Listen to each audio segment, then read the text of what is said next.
Oh, what can you tell us about Patrick Laine and Josh Morrissey? Both out.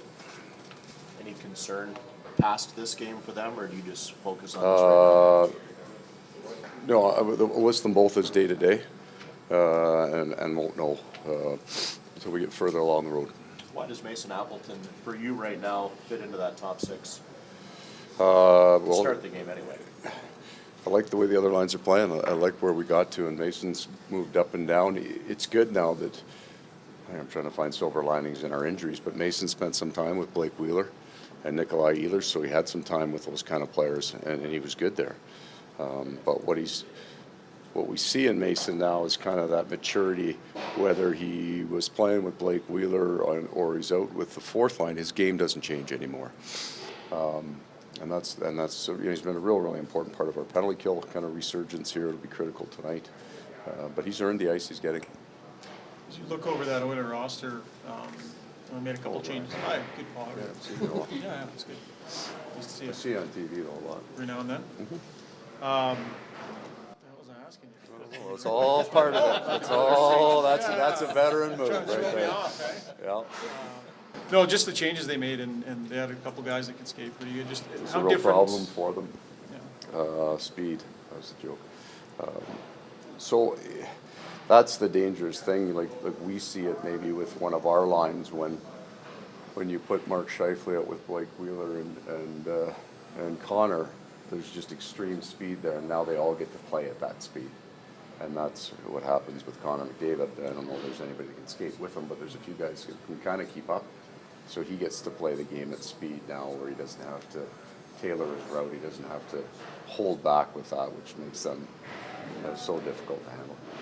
Adding a guy like Cody, what does that help? How does that help you with the veteran guy? Well, aside from the player alone, if you look at just the situation, we've lost Brian for the year, Brian Little, and then Adam Lowry's been out now 2 months. So those two really important center icemen for us. We've had Andrew Kopp go in and do a real good job. Blake Wheeler spent a bunch of months at center, but it's not his natural position. So Cody then comes in as the player. He can do both, right? He's a 20-goal scorer from last year, but he's been a kind of a gritty shutdown guy over the course of his career, and we can use him in our lineup in both roles.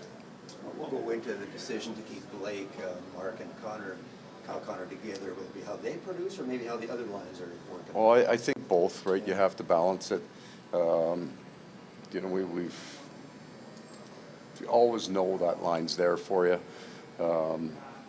We just felt we needed Blake at center for a period of time. Then we added Cody, and now I think we're 6-1 after the change in goals, 4 goals against after the change in Washington. The quiet underlying kind of surprise is how well Harkins, Kopp, and Roslovic have played as a line generating, but also have played him against the other team's best, right? They hit Kuznetsov an awful lot in that series. So I would say you're right, and both have to go. We have to get production, and we have to have the Scheifele line draw the heavy fire too, and then we need those other lines to perform the way they have. Paul, you said earlier this year you thought Dmitry Kulikov was playing Right. some of the best hockey you've seen Right. in his career. Right. How close is he right now to that? Back at it. So right before he got injured, and that's the story of so many of our defensemen. We had injuries, so guys who don't get the minutes they would have had over their career get a chance to play more, and they get better.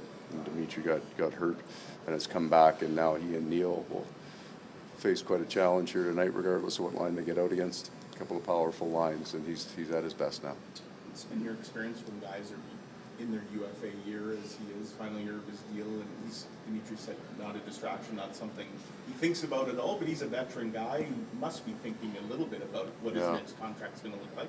Maybe two different scenarios. A guy that comes in his situation now, and because of our defensive situation, the defense injuries that we've had, he knows he's going to get big minutes, and he knows he's going to get that opportunity. That's what they want. The other situation is the guy knows it's his contract year. He either isn't getting out or his numbers right, or probably his game doesn't start the way he wants to in the year, and then sometimes it can snowball on him a little bit. But Dmitry knows he's going to get big minutes here all year. What's changing your penalty kill that's made it so effective? Some of it is just personnel. We've lost some key pieces and then had to kind of discover some new ones. And things that you would know. Tucker Pullman's injury earlier in the year, we couldn't use him because he was playing with a broken bone in his foot, and then we got him back out there. But Andrew Kopp, when he's in our lineup, our penalty kill's a whole lot better, and when he's been out of our lineup, it's suffered greatly. Nice pairing there between Kopp and Shore. There's some real good chemistry. That's been good for us since Adam Lowry's been out, who's an A killer for us. Adding Cody is certainly helpful. We've got some chemistry, some players that we didn't use at the start. Mason Appleton is in on it. Nick Shore's in on it. We've had people we've needed them to come in and do a job for us, and then now they've got some confidence and some chemistry. And our goaltender's been pretty darn good.